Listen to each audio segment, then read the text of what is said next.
Buenas noches, esto es Zona Franca, yo soy Daniel Pacheco. Esta noche de verdad muy tristes, se fue la selección Colombia del Mundial y se acabaron los juegos para distraernos de toda la otra realidad menos emocionante que el fútbol. Y si me permiten solo un par de comentarios sobre lo de la selección, nos fuimos con la cabeza en alto, nos fuimos sin que fuera injusto, nos fuimos con una bandera cada vez más crecida en los mundiales. Y la intuición me dice que eso habla de un carácter nacional cada vez más fuerte y más seguro de sí mismo.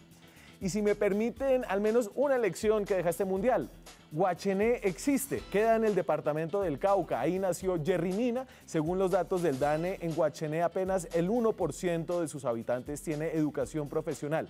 Si algo cambia en Guachené en los próximos 4 años, cuando ojalá volvamos a ver a Jerry en un mundial, habremos ganado más que si hubiéramos pasado a cuartos de final.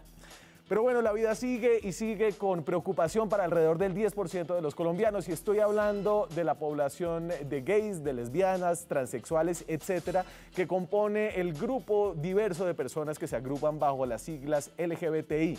Miles de ellos, ellas y ellos, y aquí uso el lenguaje incluyente para reconocer la pelea por el lenguaje que se han dado, sienten que con la elección de Iván Duque se les vienen tiempos difíciles. Eso se sentía en la marcha del orgullo gay.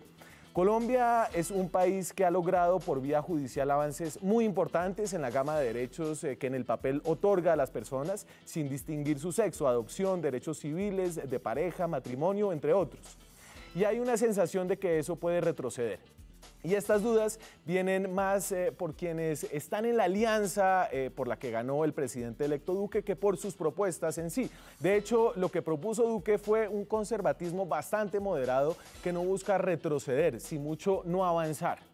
En cambio, voces como la de Vivian Morales, la de Alejandro Ordóñez, tienen en alerta a mucha gente. ¿Tienen razón estas personas? ¿Cuáles son sus temores? ¿Cuál es la lectura que hacen las personas de la comunidad LGBTI de la presidencia que apenas comienza? Aquí arranca Zona Franca.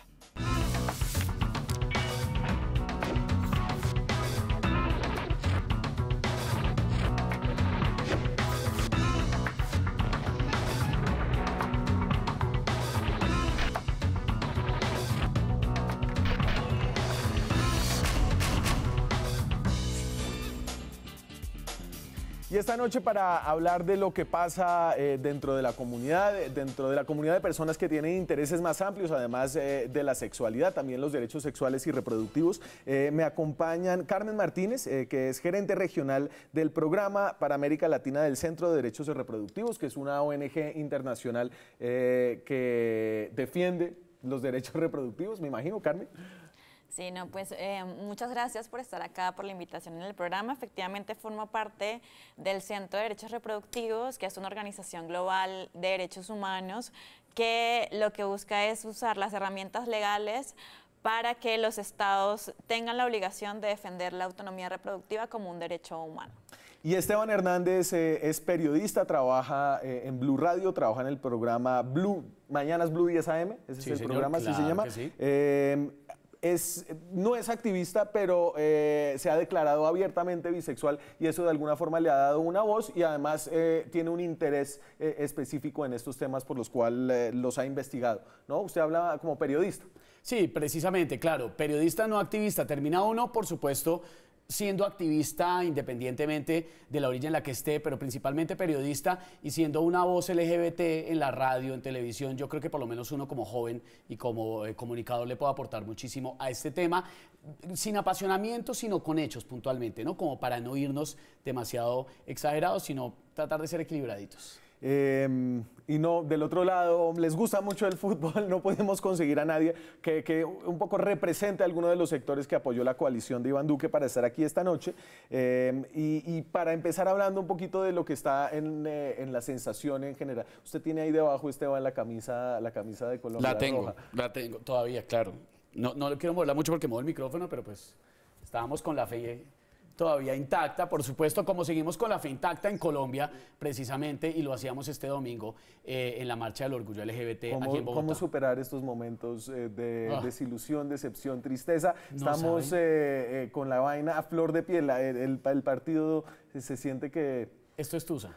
Es tusa. Esto es una tusa maluca, es una tusa de Esto nos va a durar unos buenos días. Pero por lo menos también hay que verle el lado bueno, ¿no? Llegamos de nuevo a octavos y creo que Colombia está haciendo historia en el fútbol y está abriéndose un camino y en el próximo Mundial va a haber más sorpresas. Carmen, usted es venezolana. ¿Eso le ayuda? Bueno, esto ayuda en el sentido... A vernos a nosotros un poco destruidos, vueltos nada, y decir, bueno, sí, yo los entiendo, pero hay cosas más importantes en la vida.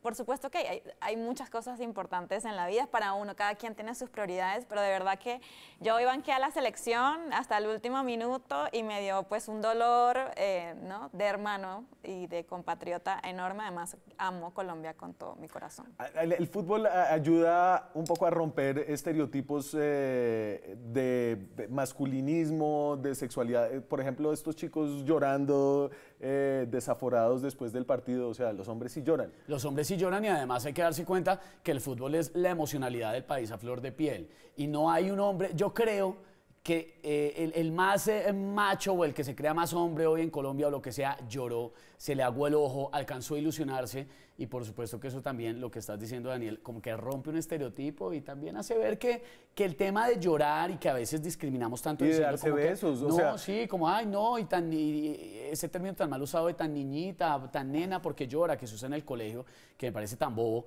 se desmitifica en un momento doloroso como este en el fútbol. Pero ahorita en el fútbol, perdón, perdón Carmen, ya vamos a empezar, yo necesito hacer un poco una catarsis para poder arrancar a hablar de estos temas. Decía el entrenador colombiano de México, a propósito de que este jugador brasileño Neymar lo tocan y se tira al piso y se revuelca como si lo hubieran pateado, que el fútbol es un juego de hombres. Eso es, ¿qué dice eso acerca de los estereotipos que nos formamos alrededor de estos juegos y de estas representaciones globales del deporte?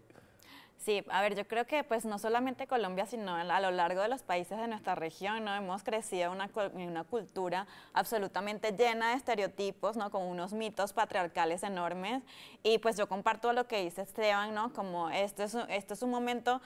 el fútbol refleja la desmitificación de esos estereotipos, ¿no? Y pues lo que esperamos es que esto sí forme parte de una cultura no solamente que se vive en el fútbol, sino en toda nuestra sociedad y en todos los aspectos, ¿no? Esto de llamar esto es un deporte para hombres, esto es de machos, esto es de niños, yo creo que ya estamos como muy avanzados para continuar hablando en esos términos. De hecho, el poco fútbol femenino que he visto no se tiran tanto como...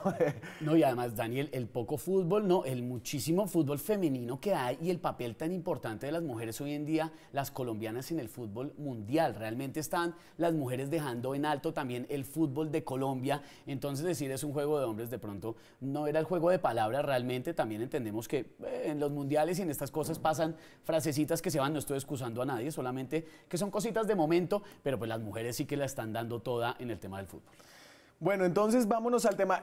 La marcha del orgullo gay fue el domingo pasado y yo he estado en un par de estas marchas. Las fotos, no estuve en la del domingo, pero las fotos que vi digamos, me llamaron la atención porque vi mucha gente en la calle. Sentí que había mucha energía, una energía que ustedes me resumían un poco al principio, que estábamos hablando de una energía de resistencia. Carmen, ¿usted lo siente así? Pues efectivamente, ¿no? Yo creo que un poco pues desde la sociedad civil, el movimiento de derechos humanos en general, un poco lo que se está defendiendo a partir de la elección del actual presidente Duque es esto de la resistencia, ya que llamamos la resistencia es a la defensa y promoción de nuestros derechos fundamentales y humanos, ¿no? Ni un paso atrás a las luchas que ya se han conseguido y ganado, no solamente en el tema LGTBI, sino también en el tema pues de las mujeres, ¿no? En temas de derechos reproductivos, de nuestra autonomía reproductiva, que no solamente es eso, sino de la educación sexual, sí. Y cómo, digamos, también, no solamente para estos colectivos, sino también en otros términos, ¿no? Esto va desde las comunidades afrodescendientes, indígenas, población migrante.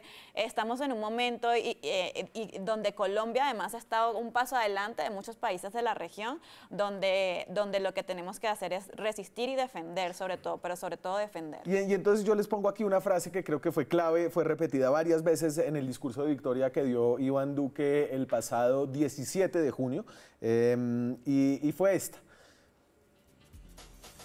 nosotros no vamos a despojar a nadie de los derechos que han conseguido en nuestro país. Y fue reiterativo eso en el discurso. Digamos que los derechos adquiridos, y hay algo que se llama un poco la progresividad en el tema de derechos, que usted que es abogada ahorita de pronto puede hablar algo de eso, pero un poco eso es lo que dice Duque. Y Duque, digamos, si vamos a lo que ha dicho en el pasado, antes cuando era un simple funcionario en el Banco Interamericano de Desarrollo, que veía noticias en Estados Unidos, por ejemplo, trinó lo siguiente, la fecha se me escapa, pero eso es en el 2012. Claro, cuando felicitaciones al presidente Obama por apoyar el matrimonio entre parejas del mismo sexo, gran paso en materia de derechos civiles. Yo me acuerdo que en Estados Unidos, que es un país donde la política es un poco más conservadora, al menos que en Colombia, Obama estuvo evolucionando en el tema de matrimonio homosexual mucho tiempo. Es decir, lo estoy pensando, evolucionó y se demoró 4 años evolucionando hasta que en el 2012 dijo abiertamente: sí, apoyo eso. ¿Sabe, Daniel, que realmente es decepcionante la posición de Iván Duque? Iván Duque, que o por supuesto no entiende desde la posición del Centro Democrático que ha elegido, es la orilla que eligió para llegar a la presidencia, pero es decepcionante un hombre que tenía unas posturas de centro liberales ante el tema LGBTI, ante las drogas, y que haya cambiado, por supuesto, porque le tocaba acomodarse a lo que estaba organizando y a su llegada a la presidencia, pero fue un hombre que cambió el discurso en unos meses. ¿Y en qué cambió? ¿En qué cambió? Cambió en la postura de las parejas LGBTI. Usted estaba citando el trino, Daniel, precisamente apoyando y felicitando la directiva del presidente Obama y el momento en el que se le da ese espaldarazo a las parejas del mismo sexo en los Estados Unidos. Apoya en la posición, cambió, perdón, en la posición en el tema de las drogas. Sí. Es un hombre que no es de ese conservadurismo tan duro que representa, y por eso sorprendió, sabiendo que era un tipo lo más equilibrado del Centro Democrático, que se fuera con Vivian, con Alejandro Ordóñez, que son extremadamente conservadores y que son esa línea durísima que representa no a las drogas, no a los derechos LGBTI, no a los derechos de las minorías. Eso sorprende muchísimo y decepciona, por supuesto. Entonces usted menciona a Ordóñez, y Ordóñez es, digamos que obligado en las discusiones, es el coco para quienes están de otro lado del espectro, sobre todo en el tema de derechos sexuales y derechos civiles. Y aquí lo tengo en un debate que estuvo, esto es de la W, con Vicky Dávila, en un debate en el que estaban los 5 conservadores o 6 conservadores en el momento en que todavía no se habían decidido por un solo candidato. El homosexual tiene una dignidad. Tiene una dignidad, y por el hecho de ser homosexual no puede ser discriminado. Pero una cosa es esa circunstancia, una cosa es esa condición, y otra cosa es la ideología de género, y otra cosa es el lobby gay, que pretenden imponerle a la sociedad, hacer una reingeniería social. En mi gobierno yo no promoveré la ideología de género para adoctrinar. Y aquí, Carmen, yo me aventuro a decir que Alejandro Ordóñez diría que el Centro de Derechos Reproductivos hace parte de la ideología de género y del lobby gay, posiblemente. Pero entonces esta es una posición más extrema dentro de la coalición del presidente electo. ¿Hay alguna razón por la cual usted sienta que sí podría haber un retroceso? Pues definitivamente, ¿no? Lo que mencionaba al inicio, ¿no? El trino que vos mostraste acerca de lo que no se va a retroceder, dice el presidente electo, en temas de derechos humanos. Entonces, pero sí, la verdad es muy preocupante que, por ejemplo, Alejandro Ordóñez, ex procurador, pues muy conocido como una persona abiertamente antiderechos, esté ahora pues concursando pues por puestos, por ejemplo, para ser un posible o potencial embajador de Colombia ante la Organización de Estados Americanos, donde Colombia además ha jugado un rol trascendental. ¿Usted lo puso a sonar de embajador de la OEA? Pues eso es lo que se está diciendo. Yo no lo he puesto a sonar. Es lo que hablan por ahí. Eso es lo que hablan por ahí. Lo que nos parece sumamente grave, especialmente ¿por qué? Porque Colombia ha jugado un rol en la OEA, ¿no? Siempre de avance de los derechos humanos, en pro de los derechos reproductivos, ¿no? Siempre un lenguaje pro derechos. Y tener una persona que represente a un país que ha estado a la vanguardia en términos de derechos reproductivos y donde el mismo presidente electo ha dicho que no va a retroceder en términos de las 3 causales, pero que adicionalmente a eso sabemos que existen múltiples barreras para que las niñas y mujeres en este país puedan acceder no solamente a su derecho de ejercer, de solicitar el servicio de aborto cuando ellas lo deciden, sino de acceder a toda la gama de servicios de maternidad segura, por decirlo de alguna manera. Es sorprendente, como bien menciona Esteban, que estén sonando estos nombres para estos cargos que son importantes en temas de derechos fundamentales. Pero, a ver, Esteban, a Ordóñez no lo vimos nunca en campaña, después de que Duque ganó. Sí lo vimos con la gorra y toda la cosa, y se tomaban fotos y la vaina. Sí, claro, de muy amigos y toda toda la cosa. ¿Usted no lo vio como escondido? No, ni tan escondido, ¿no? ¿Se acuerda? Además dijo un par de frases que dieron de que hablar en varias tendencias en redes sociales, por supuesto. Una cuando dijo que se fuera Petro con sus aguacates a Venezuela y toda la cosa, en tarima con Iván Duque, con un Iván Duque que incluso, ya uno no puede entrar a la mente de la gente, pero se veía hasta un poquito avergonzado, porque yo creería que esos apoyos no son algo de lo que Iván Duque realmente se sienta orgulloso. Claro, y en ese sentido cuando es el presidente Iván Duque, es decir, ¿por qué coger tal vez al ala más radical de lo que es una coalición grande de derecha? Si usted quiere ser presidente de la República tiene que conseguir el 50 más 1, ¿cierto? Entonces usted tiene que hacer algunas concesiones y después de las elecciones ya podemos un poco decir, es evidente que hay que hacer algunas concesiones, pero ¿qué le hace a usted pensar que esta ala del extremo va a ser importante dentro del gobierno? Realmente yo no creo que el apoyo de unos sectores de la línea dura conservadora sea gratuito. Algo se tuvo que haber negociado. Algo se tuvo que haber hablado en el famoso desayuno de Vivian con Iván Duque y con Marta Lucía Ramírez. Marta Lucía Ramírez nos decía en una entrevista en Mañanas Blue que no se ha hablado nada del tema religioso, que el tema religioso tiene que ser aparte del Estado. Iván Duque lo ha hecho en muchas entrevistas, pero una cosa es lo que se dice en campaña y otra cosa lo que vaya a pasar en el gobierno realmente. Sí. ¿Qué creería uno? ¿Que Vivian Morales los invita pues a desayunar y hablemos acá de una cosa pues muy tranquila? No, acuerdos tuvo que haber. Y la línea dura fundamental de ellos tiene que ver con el tema religioso. Que a mí, y se lo digo, yo soy católico practicante. Y lamento muchísimo que haya personajes en la política que manoseen tanto la religión y la usen para ganarse votos. Entonces, por supuesto que metieron la religión ahí. Creer que no se negoció en ese desayuno y en esas reuniones unos temas específicos y muy puntuales para estos 4 años, sería ser muy ingenuo. Y aquí usted habla como de esa división dentro de la misma coalición y esa división quedó en evidencia incluso en ese mismo, esto fue en noviembre del 2017, en ese mismo debate donde estaban todos los miembros de esa coalición conservadora entre la hoy vicepresidenta y el hoy no sabemos qué Alejandro Ordóñez. Lo que jamás tampoco podríamos llegar es al extremo absurdo de pretender que mujeres solteras no puedan adoptar un niño o que hombres solteros no puedan adoptar un niño, porque es que esa adopción hoy está permitida. Entonces, guiándonos por lo que existe hoy en la ley, yo le diría, no impulso esa legislación, pero si la adopta en Ecuador o en Bolivia, o si la adopta estando sola, y mañana se va con una pareja, pues claro que le va a querer siempre a esa criatura como la que ella incondicionalmente. Señor. Lacónico. Le resumo la posición que debe ser muy clara. Los niños tienen derecho a tener papá y mamá. En eso se resuelve toda la duda. Y entonces ahí vemos un poco las dos caras de ese conservatismo, teniendo en cuenta que Marta Lucía Ramírez es hoy la vicepresidenta de la República y Alejandro Ordóñez no sabemos qué es, va a ser o no va a ser, ¿cierto? Usted, a ver, ¿y usted cree que es justo un poco, y hay algunos indicios que sean creíbles, de que va a haber una ola de retrocesos en los derechos adquiridos? Y aquí hablaban del tema de adopción más puntualmente, Carmen.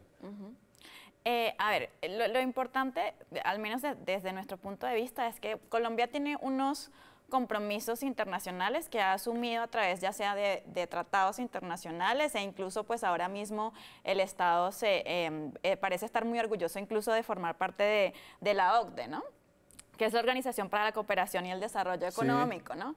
Entonces, bueno, digamos que Colombia se suma como el país número 37, si no me equivoco. Correcto. Pero más allá de los impactos... ¿Y dentro de la OCDE o la OCDE hay unos compromisos de derechos humanos que toquen estos temas? Pues al menos hay uno, más allá de los beneficios que va a traer para el país en algunos términos, contempla unos compromisos al menos de salud pública muy importantes, ¿no? Entonces, si bien que atraviesan transversalmente, ¿no?, nuestros derechos, ¿no?, que son en este caso pues los derechos reproductivos, y unos compromisos muy duros en términos de salud materna, ¿no? Entonces, en ese sentido, uno, el punto es no olvidar que el Estado colombiano no puede retroceder en términos de implementación de derechos fundamentales, pues hasta el principio no regresividad en términos de estos derechos, y no es un secreto para nadie que en Colombia hay más de 5.000 niños esperando por adopción. Entonces, y además Colombia... Las adopciones han caído tremendamente en los últimos años. Tremendamente. Y Colombia, además, hay que recordar que es algo bueno y que el Estado colombiano tiene que tener muy presente, es que es uno de los 22 países en el mundo donde, por ejemplo, el matrimonio igualitario y la adopción ya forma parte de esa gama de derechos.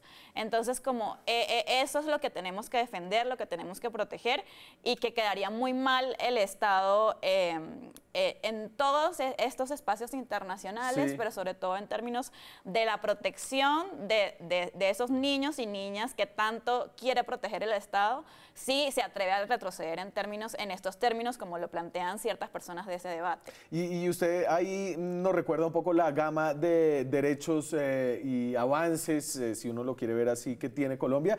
Cuando volvamos de la pausa, repasamos qué es lo que hay, qué es lo que podría retroceder en minutos.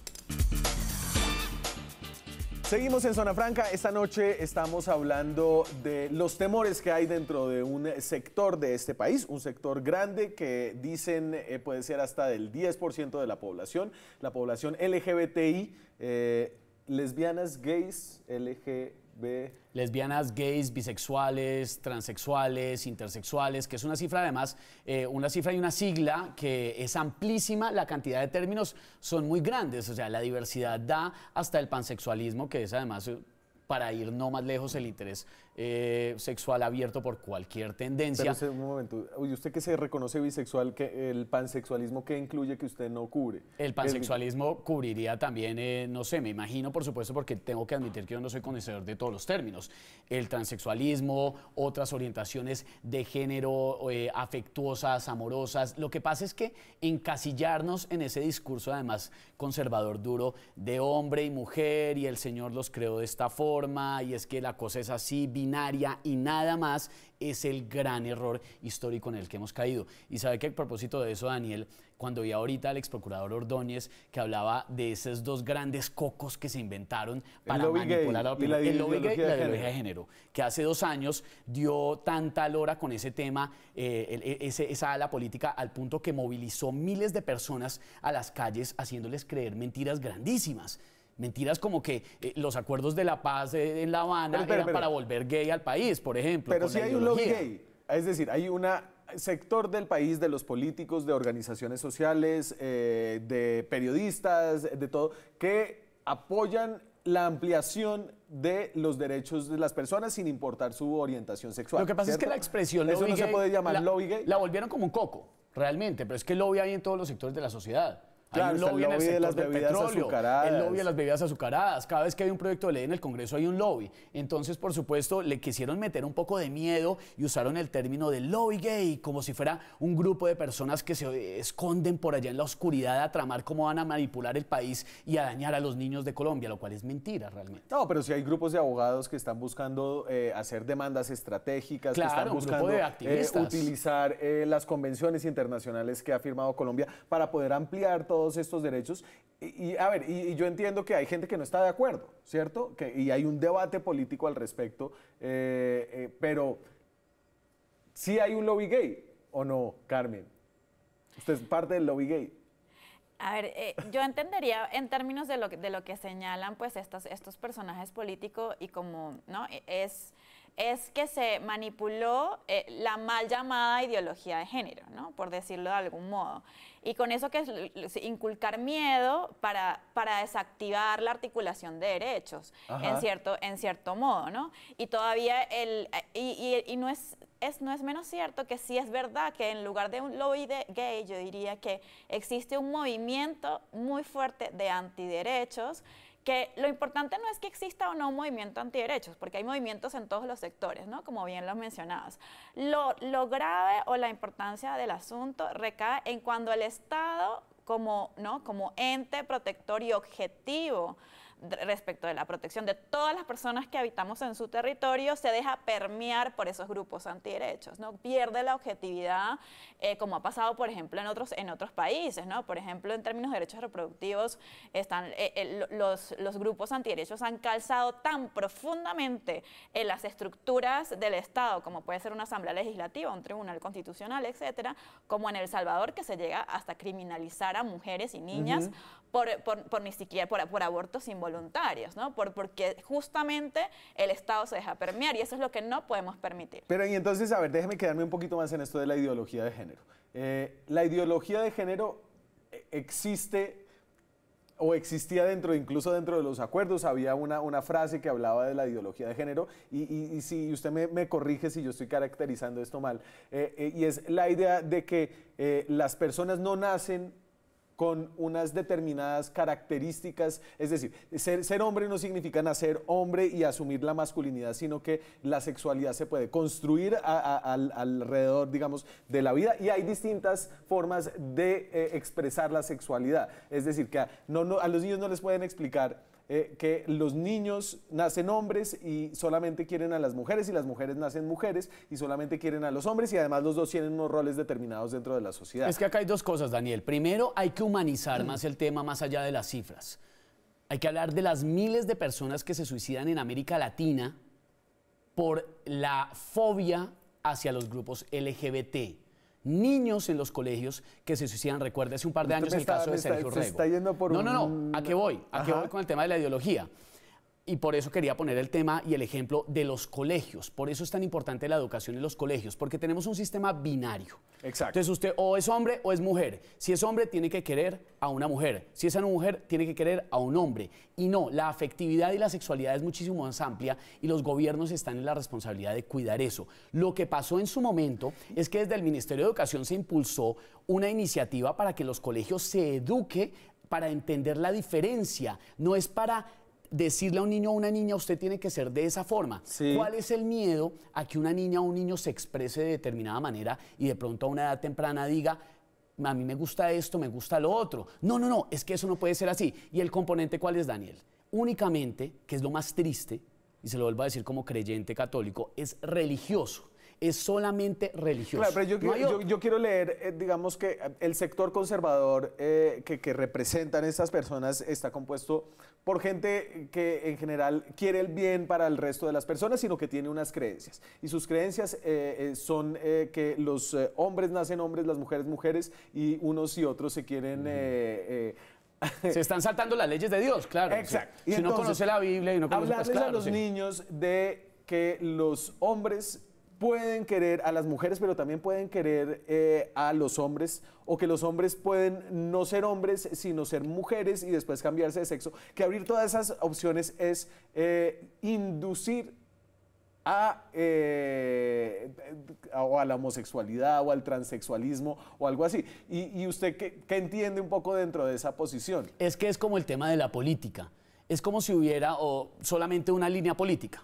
Fuera liberal o conservadora, por decirlo de alguna forma. Y entonces esa es la única que se le enseña a la gente desde pequeños. Y después dicen, no, es que hay otra. No, eso no hay que mostrarlo porque de pronto se influencian. No, la gente no se influencia. Mire, usted nace como nace. No puedo decirle a usted que hay un estudio científico que le diga si nace o se hace, que es el gran debate en torno a los temas de diversidad sexual. Pero lo que sí le puedo decir es que un ser humano definitivamente en su adolescencia ya tiene claro para dónde va, qué es lo que le interesa y lo que le gusta. Y en ese sentido, lo que hay que hacer es permitirle el libre desarrollo de la personalidad sin que lo esté coartando o el Estado, o la iglesia, o en los colegios, o que lo estén cohibiendo en muchísimos espacios. Sí. O sea, eso es lo que realmente hay que proteger, el derecho a la diferencia. Y la diferencia es tan grande, Daniel, que se nos irían 5 horas para explicar todos los términos de la sexualidad. Sí. Y no es una aberración. Realmente, el tema religioso es muy básico. Y perdón por meterle tanta religión a esto, pero es lo que le digo, es que yo soy católico y soy creyente. Dios vino a la tierra, para los que creemos en Dios, en Jesucristo, a decir un solo mandamiento: amen a todo el mundo, ámense los unos a los otros y ya, el mandamiento nuevo, punto. Nada más. Pero hay un grupo realmente político que está manipulando muy fuerte al país en contra de un grupo que es una minoría, un 10% fuerte, que crece, pero que sigue siendo una minoría y que necesita una protección del Estado. Me voy a la pausa. Cuando regresemos, ahora sí, ¿cuáles son los derechos reconocidos en Colombia? ¿Qué es lo que podría o no podría retroceder? Ya volvemos. Seguimos en Zona Franca. Los derechos sexuales y reproductivos, los derechos civiles, que incluyen todos los derechos que cobijan a las personas más allá de su orientación sexual, han avanzado sobre todo en Colombia por decisiones judiciales. La población sigue siendo mucho más conservadora. Salimos a la calle a preguntarle a la gente qué piensa acerca de esa brecha entre lo logrado y lo que siente la gente en la calle, y esto es lo que nos respondieron. ¿Las leyes en Colombia son avanzadas o que al contrario deberían respetar lo que piensan las mayorías? Por ejemplo, en las mayorías en Colombia piensan que los homosexuales no deberían tener ciertos derechos que sí están contemplados en la ley colombiana. Sí, pero todavía falta porque pues vemos que a veces la gente, a pesar de que hay leyes que los defienden y esto, pues no las aplican. Eso es como en contra de la ley de Dios. Sí, la sociedad tiene derecho, acá somos un país libre, pero en cuanto a eso no estoy de acuerdo. Sí que estamos avanzados en esa ley, están como ya igualando, dando las mismas oportunidades a todos. No se discrimina porque Dios no discrimina a personas, pero la verdad no voy con lo de la ley de los homosexuales. Entonces, ¿usted cree que esa ley deberían, qué? Pues no sé, no permitirle en este país, la verdad. Eso no está en los planes de Dios, ni tampoco está en las leyes de Dios. Y entonces, si no está en la ley de Dios, tampoco debería estar en la ley colombiana. No. Yo sí creo que es un retroceso, porque para mí el ejemplo es el que forma, y pues dar una ley en ese sentido no estoy de acuerdo. ¿Qué crees que pueda pasar, por ejemplo, en esos temas en el gobierno de Iván Duque? Creo que vamos para atrás. Pues hay cierto temor de que empiecen a echar como estas leyes atrás por este señor Ordóñez. Bastantes son de ultraderecha, entonces yo pienso que ellos no van a aceptar esa situación. ¿Y usted estaría de acuerdo? Sí. Pues sí sé que va a haber un retroceso, por lo que tiene como ideales más conservadores, por así decirlo. La ley de Dios, sí. Carmen, ¿usted no cree que esa brecha, más allá de que de lo que se haya logrado, sea, en la opinión de muchas personas, muy positivo, es preocupante, sobre todo preocupante para la estabilidad de la legislación, para la reputación de las instituciones que impulsaron esas reformas? Afortunadamente no tenemos un marco internacional y nacional, digamos, estable y sólido para proteger los derechos. Incluso, digamos, la Constitución del 91 es una constitución buena, ¿no? Y de nuevo, el error pudiera estar en que las instituciones del Estado se dejen permear de estos grupos o de los pensamientos, ideologías o como se quiera manifestar de los grupos antiderechos, ¿no? Entonces, por ejemplo, en términos de derechos sexuales y reproductivos, desde hace más de 10 años, desde 2006, tenemos 3 causales, ¿no? Sí. Para que las mujeres y las niñas y las personas con capacidad reproductiva puedan acceder a los servicios de aborto. Y esto no solamente lo dice la sentencia, hasta de esa sentencia, sino que ha habido más de 10 jurisprudencias que reafirman y amplían el marco de los derechos reproductivos en este país. Una de ellas, por ejemplo, la C327 de 2016. Pero la realidad entonces se basa en que incluso sin tomar el estado temporal de la asunción del nuevo gobierno, después de 10 años de la sentencia, todavía las mujeres y las niñas y las personas con capacidad reproductiva en Colombia enfrentan múltiples barreras para acceder a sus derechos reproductivos. Y entonces todavía... déjeme interpretar un poco cuál es su preocupación. Es no tanto que haya un referendo que eche para atrás las 3 causales del aborto o los derechos civiles, sino que dentro del Estado, bien sea dentro del Ejecutivo o en otras instancias, haya trabas, simplemente que estén los derechos en papel y que no se puedan ejercitar. Sí, de acuerdo, porque bueno, inicialmente pues un referendo en contra de las 3 causales sería netamente inconstitucional, pero adicionalmente hay barreras, ¿no? Hay barreras estructurales administrativas, hay barreras ejecutivas, hay barreras culturales. Las mujeres y las niñas, desde que se enfrentan incluso al servicio administrativo para hacerse una ecografía, para ver en qué estado de salud está su embarazo, enfrentan múltiples barreras, ¿no? Entonces las barreras siempre están en una edad muy temprana del embarazo, donde lamentablemente ¿no? se imponen una serie tanto de prejuicios culturales como de estereotipos de género, como barreras administrativas y que son muy latentes en la sociedad colombiana. Y entonces hablábamos de los derechos reconocidos y la verdad es que Colombia sí está a la vanguardia, no solamente del continente, sino del mundo, en cuanto a lo que ha reconocido la Corte Constitucional, sobre todo. Entonces, a ver, ¿qué tenemos acá? Derechos patrimoniales en el 2007, que son, muchachos, lo de identidad de expresión, me lo explican ahorita por el interno. Derechos patrimoniales en el 2007, vía la Corte. Igualdad de derechos a las parejas, en el caso de las parejas homosexuales. Familia homosexual de la Corte Constitucional. Adopción consentida parcial de la Corte Constitucional. Adopción consentida total. Matrimonio entre parejas del mismo sexo, y se cayó en el 2017 el referendo para impedir la adopción en la Comisión Primera de la Cámara de Representantes, si me acuerdo bien. Pero entonces básicamente Colombia tiene matrimonio gay, ¿cierto?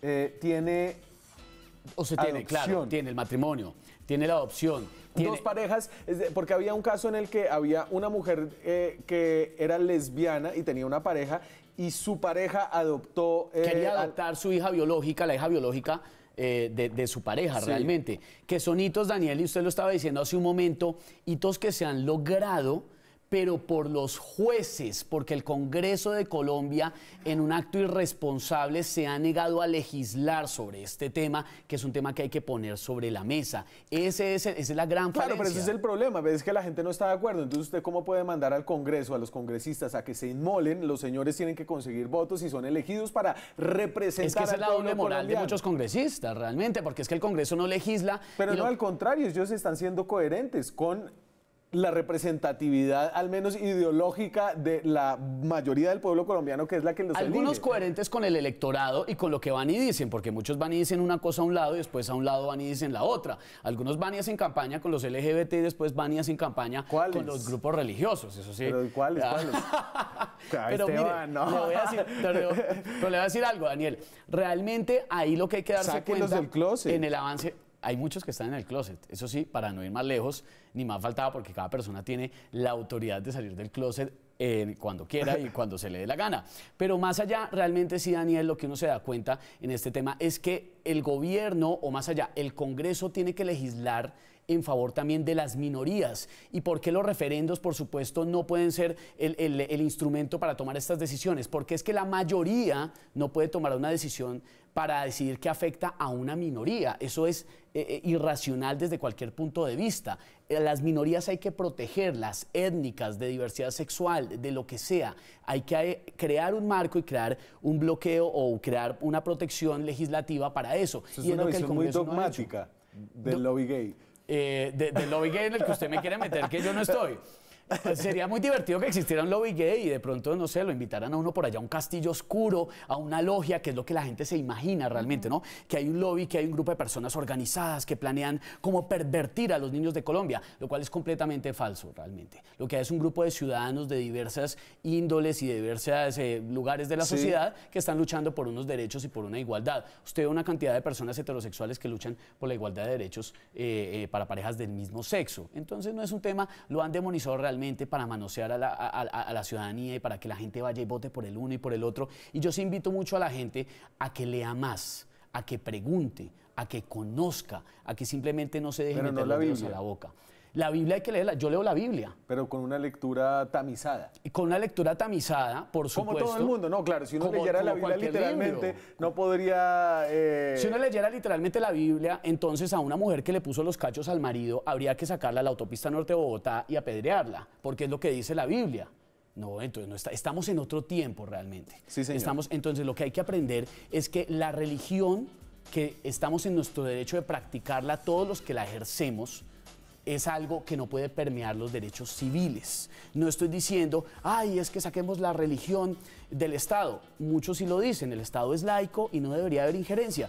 Yo tampoco soy tan extremista en eso porque tengo una fe que profeso con muchísimo orgullo, con reservas, por supuesto, al ser LGBTI. Pero lo que sí invito a la gente es que tenga una lectura más crítica y que no se deje enredar tanto de los puntos. Me voy a la pausa. Cuando regresemos, esto no es solamente una cuestión de derechos, de expansión de cosas que antes no se podían hacer, sino también de victimización. Las personas por su orientación sexual, al menos en este país, son especialmente victimizadas, en algunos casos asesinadas por su orientación sexual. Hablamos de eso después de la pausa. Seguimos en Zona Franca. Me recordaban mis periodistas que hicieron esa gráfica que les puse sobre los derechos adquiridos, que solamente a partir de 1993 o 94, 94, según la Corte Constitucional, la gente, iba a decir no heterosexual, no heterosexual, los homosexuales, lesbianas, gays, bisexuales, transexuales, pueden salir a hacer marchas a la calle. Antes esto era prohibido, solamente desde el 93 pueden hacerlo, pueden expresarlo. Pero entonces yo les decía que aquí había temas que no son solamente de derechos, sino de victimización. Estas son las cifras que recoge Colombia Diversa, ¿esto es? Sí, señor. Este es el medidor de Colombia Diversa. Entre el 2013 y el 2016 fueron asesinadas 440 personas LGBT.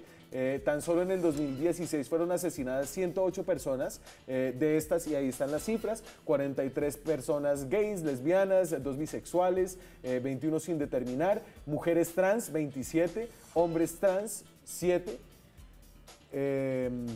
hombres trans y mujeres trans. Sí, ¿sabe qué decía a propósito de eso, Daniel? Decía Carlos Valdés, director de Medicina Legal, hace un par de años, que Colombia tenía una deuda histórica con el tema porque no se hacía antes una medición exacta sobre eso, y que al empezar hace un par de años a hacer una medición muy puntual, muy juiciosa de los crímenes contra la comunidad LGBTI, se encontraron con datos dolorosísimos, que es lo que estamos viendo en la gráfica y que apenas estamos empezando a descubrir. Claro, y esas son personas asesinadas no porque les querían robar el celular, sino asesinadas por su orientación sexual, o al menos eso es lo que trata de determinar Colombia Diversa, ¿cierto? Y entonces la pregunta aquí es, ¿hay algún temor de que la nueva coalición política que llega al poder en Colombia pueda de alguna forma vulnerar la situación de seguridad de las personas LGBT en Colombia?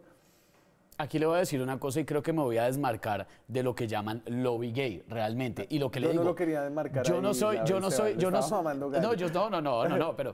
soy activista, yo soy periodista y le hablo de datos y le hablo de cifras.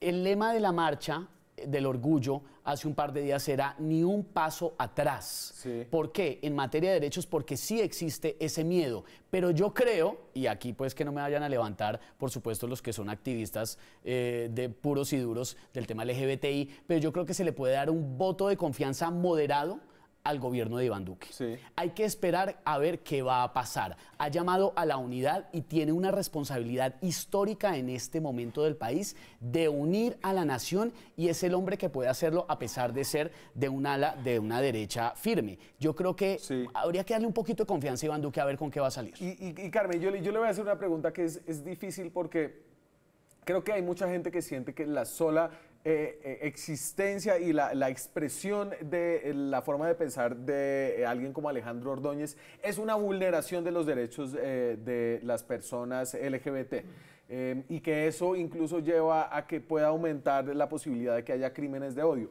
¿Usted siente que la expresión un poco de sus creencias, que a mí me parecen válidas, me parece que deben estar protegidas por su libertad de expresión, es de alguna forma peligrosa?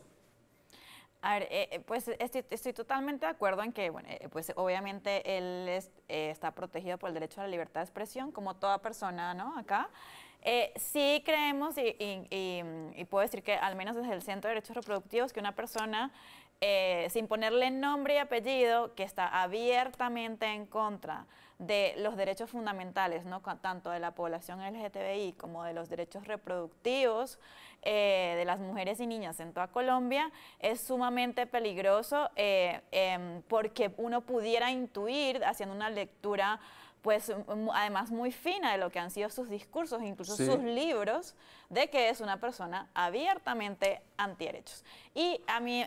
pero entonces ser antiderechos, es decir, a usted lo pone así, pero incluso tomando ese término, los antiderechos tienen derecho de libertad de expresión, ¿cierto? De acuerdo, pero fíjate un caso justamente hablando de Alejandro Ordóñez, justamente una sentencia de la Corte Constitucional que, si no mal recuerdo, fue del 2012, lo hizo retractarse de unos dichos públicos que él porque había mal informado acerca de determinados métodos anticonceptivos para las mujeres y las niñas. Y la Corte, por su calidad de procurador, le hizo retractarse, ¿no? Entonces ahí está la clara diferencia en cuando se es un funcionario público y que se deje permear por sus creencias, que pueden ser muchas, no hay una sola religión, hay muchas creencias, etcétera.